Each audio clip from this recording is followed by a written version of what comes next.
1 ദിനവൃത്താന്തം 3-ാം അധ്യായം. ഹെബ്രോനിൽ വെച്ച് ദാവീദിന് ജനിച്ച പുത്രന്മാരാവിത്. ഇസ്രയേൽക്കാരത്തിയായ അഹീനോം പ്രസവിച്ച അമ്നോൻ ആദ്യജാതൻ. കർമ്മേൽക്കാരത്തിയായ അബീഗയിൽ പ്രസവിച്ച ദാനിയേൽ രണ്ടാമൻ. ഗേശൂർ രാജാവായ തൽമായിയുടെ മകളായ മയഖിയുടെ മകൻ അബ്ശാലോം മൂന്നാമൻ. ഹഗീത്തിന്റെ മകൻ അദോനിയാവ് നാലാമൻ. അബീദാൽ പ്രസവിച്ച ഷെഫത്യാവ് അഞ്ചാമൻ. അവന്റെ ഭാര്യ എഗ്ല പ്രസവിച്ച ഇദ്രയാം ആറാമൻ. ഈ 6 പേരും അവന് ഹെബ്രോനിൽ വെച്ച് ജനിച്ചു. അവിടെ അവൻ 7 സംവത്സരവും 6 മാസവും വാണു. യെരൂശലേമിൽ അവൻ 33 സംവത്സരം വാണു. യെരൂശലേമിൽ വെച്ച് അവന് ജനിച്ചവരാവിത്: അമീയേലിന്റെ മകളായ ബത്ശൂവ പ്രസവിച്ച ശിമെയ, ശോബാബ്, നാഥാൻ, ശലോമോൻ എന്നീ 4 പേരും.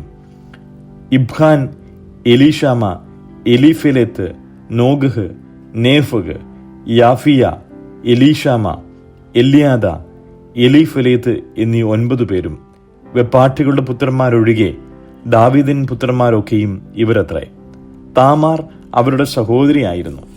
ശലോമോന്റെ മകൻ രഹബയാം, അവന്റെ മകൻ അബിയാവ്, അവന്റെ മകൻ ആസ, അവന്റെ മകൻ യഹോഷഫാത്ത്, അവന്റെ മകൻ യഹോരാം, അവന്റെ മകൻ അഹസ്യാവ്, അവന്റെ മകൻ യോവാഷ്, അവന്റെ മകൻ അമസ്യാവ്, അവന്റെ മകൻ അസരിയാവ്, അവന്റെ മകൻ യോധാം, അവന്റെ മകൻ ആഹാസ്, അവന്റെ മകൻ ഹിസ്കിയാവ്, അവന്റെ മകൻ മനശ്ശെ, അവന്റെ മകൻ ആമോൻ, അവന്റെ മകൻ യോഷിയാവ്.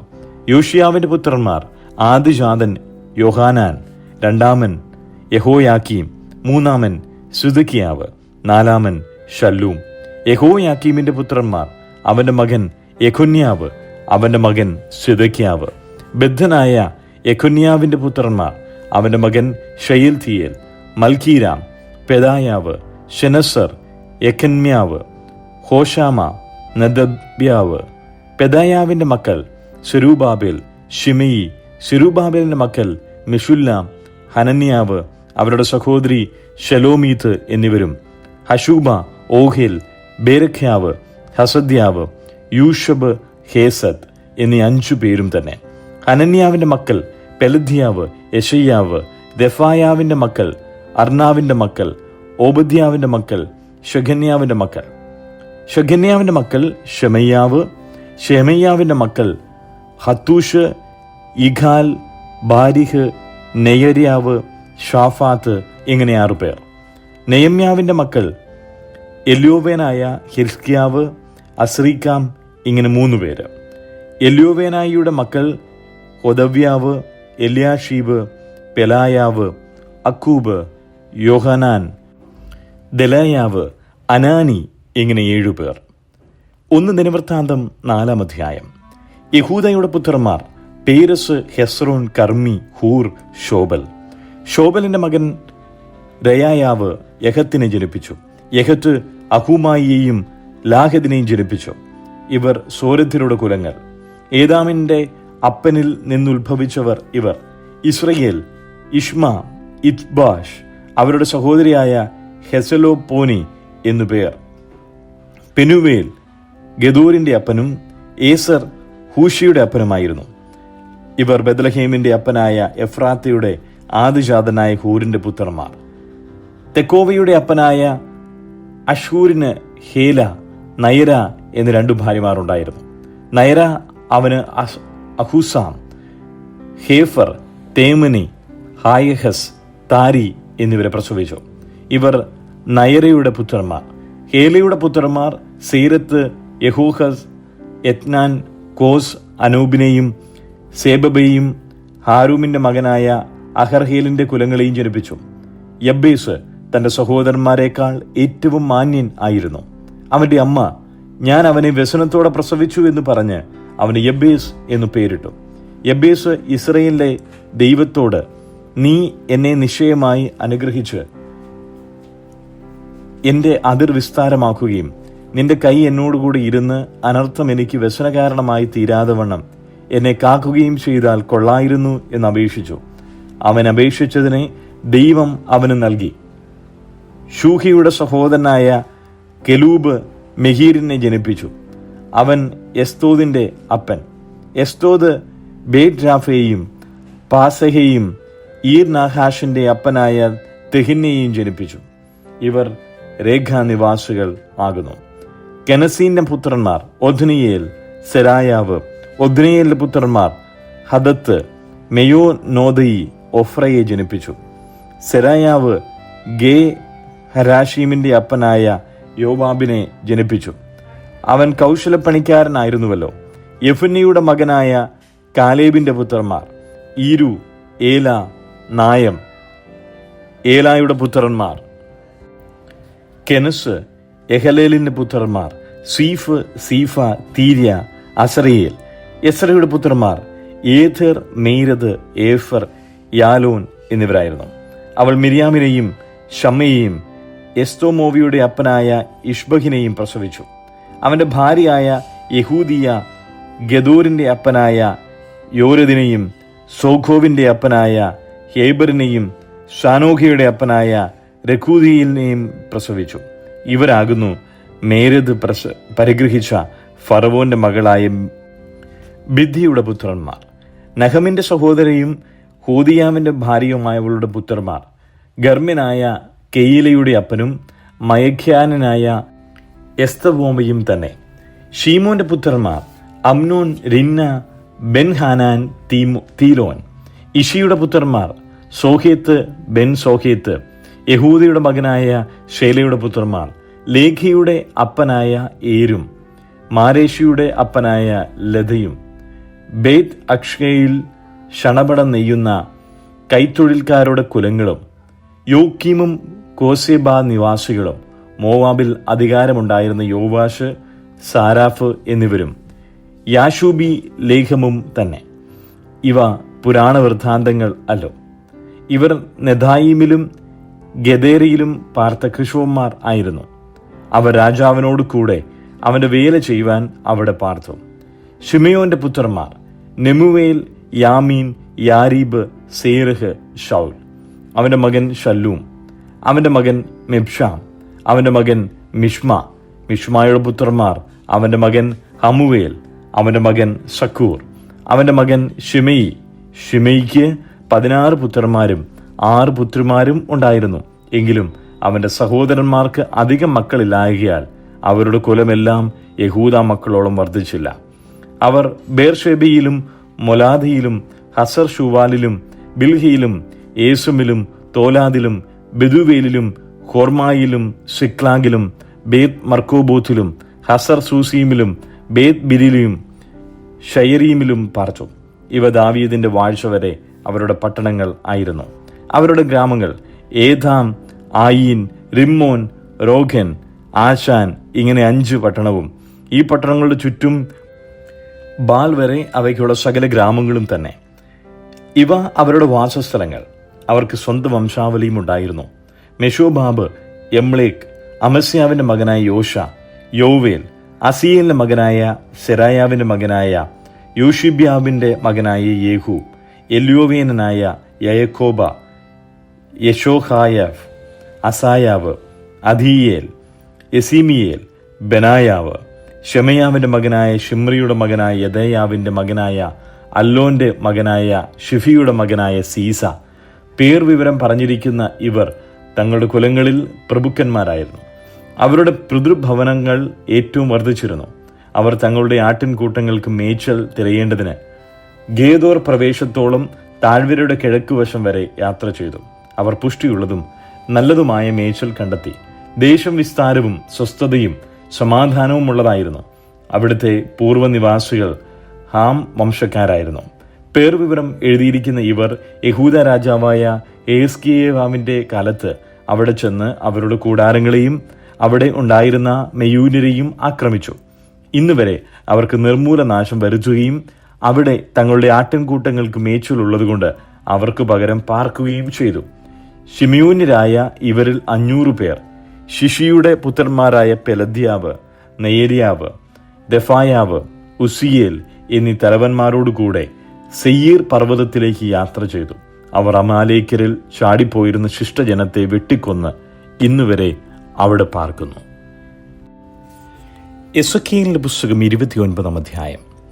10-ാം ആണ്ട് 10-ാം മാസം 12-ാം തീയതി യഹോവയുടെ അരുളപ്പാട് എനിക്കുണ്ടായതെന്നാൽ, മനുഷ്യപുത്ര, നീ മിസ്രയീം രാജാവായ ഫറവോന്റെ നേരെ മുഖം തിരിച്ച് അവനെക്കുറിച്ചും എല്ലാ മിസ്രയീമിനെക്കുറിച്ചും പ്രവചിച്ചു പറയേണ്ടത് എന്തെന്നാൽ, യഹോവയായ കർത്താവ് ഇപ്രകാരം അരുളി ചെയ്യുന്നു: മിസ്രയീം രാജാവായ ഫറവോനെ, തന്റെ നദിയുടെ നടുവിൽ കിടന്ന്, ഈ നദി എനിക്കുള്ളതാകുന്നു, ഞാൻ അതിനെ എനിക്കായിട്ടുണ്ടാക്കിയിരിക്കുന്നു എന്നു പറയുന്ന മഹാനക്രമേ, ഞാൻ നിനക്ക് വിരോധമായിരിക്കുന്നു. ഞാൻ നിന്റെ ചെകിളയിൽ ചൂണ്ടൽ കൊളുത്തി നിന്റെ നദികളിലെ മത്സ്യങ്ങളെ നിന്റെ ചെതുമ്പലിൽ പറ്റുമാറാക്കി നിന്നെ നിന്റെ നദികളുടെ നടുവിൽ നിന്ന് വലിച്ചു കയറ്റും. നിന്റെ നദികളിലെ മത്സ്യമൊക്കെയും നിന്റെ ചെതുമ്പലിലെ പറ്റിയിരിക്കും. ഞാൻ നിന്നെയും നിന്റെ നദികളിലെ മത്സ്യങ്ങളെയൊക്കെയും മരുഭൂമിയിൽ എറിഞ്ഞുകളയും. നീ വെളിംപ്രദേശത്ത് വീഴും. ആരും നിന്നെ പെറുക്കുകയോ ശേഖരിക്കുകയോ ചെയ്യുകയില്ല. ഞാൻ നിന്നെ കാട്ടുമൃഗങ്ങൾക്കും ആകാശത്തിലെ പക്ഷികൾക്കും ഇരയായി കൊടുക്കും. മിസ്രയീം നിവാസികൾ ഇസ്രായേൽ ഗൃഹത്തിന് ഒരു ഓടക്കോലായിരുന്നതുകൊണ്ട് അവരൊക്കെയും ഞാൻ യഹോവയെന്ന് അറിയും. അവർ നിന്നെ കയ്യിൽ പിടിച്ചപ്പോഴേക്ക് നീ ഒടിഞ്ഞ് അവരുടെ തോളൊക്കെയും കീറിക്കളഞ്ഞു. അവർ ഊന്നിയപ്പോഴേക്ക് നീ ഒടിഞ്ഞ് അവരുടെ നടുവൊക്കെയും കുലുങ്ങുമാറാക്കി. അതുകൊണ്ട് യഹോവയായ കർത്താവ് ഇപ്രകാരം അരുളി ചെയ്യുന്നു: ഞാൻ നിന്റെ നേരെ വാൾ വരുത്തി നിങ്കിൽ നിന്ന് മനുഷ്യനെയും മൃഗത്തെയും ഛേദിച്ചു കളയും. മിസ്രയീം ദേശം പാഴും ശൂന്യവുമായി തീരും. ഞാൻ യഹോവയെന്ന് അവർ അറിയും. നദി എനിക്കുള്ളതാകുന്നു, ഞാൻ അതിനെ ഉണ്ടാക്കിയിരിക്കുന്നു എന്ന് അവൻ പറഞ്ഞുവല്ലോ. അതുകൊണ്ട് ഞാൻ നിനക്കും നിന്റെ നദികൾക്കും വിരോധമായിരുന്ന മിസ്രയീം ദേശത്തെ സേവന ഗോപുരം മുതൽ കൂഷിന്റെ അതിർത്തി വരെ അശേഷം പാഴും ശൂന്യവുമാക്കും. മനുഷ്യന്റെ കാൽ അതിൽ കൂടി കടന്നു പോകുകയില്ല, മൃഗത്തിന്റെ കാൽ അതിൽ ചവിട്ടുകയുമില്ല. 40 സംവത്സരത്തേക്ക് അതിൽ നിവാസികളില്ലാതെയിരിക്കും. ഞാൻ മിസ്രയീം ദേശത്തെ ശൂന്യദേശങ്ങളുടെ കൂട്ടത്തിൽ ശൂന്യമാക്കും. അതിലെ പട്ടണങ്ങൾ ശൂന്യപട്ടണങ്ങളുടെ കൂട്ടത്തിൽ 40 സംവത്സരത്തേക്ക് ശൂന്യമായിരിക്കും. ഞാൻ മിസ്രയീമിലെ ജാതികളുടെ ഇടയിൽ ചിഹ്നിച്ച് ദേശങ്ങളിൽ ചിതറിച്ചു കളയും. യഹോവയായ കർത്താവ് ഇപ്രകാരം അരുളി ചെയ്തു: 40 സംവത്സരം കഴിഞ്ഞിട്ട് ഞാൻ മിസ്രയീമിനെ അവർ ചിന്നിപ്പോയിരുന്ന ജാതികളിൽ നിന്ന് ശേഖരിക്കും. ഞാൻ മിസ്രയീമിന്റെ പ്രവാസം മാറ്റി അവരെ അവരുടെ ജന്മദേശമായ പത്രോസ് ദേശത്തേക്ക് മടക്കി വരുന്നു. അവിടെ അവർ ഒരു ഹീനരാജ്യമായിരിക്കും.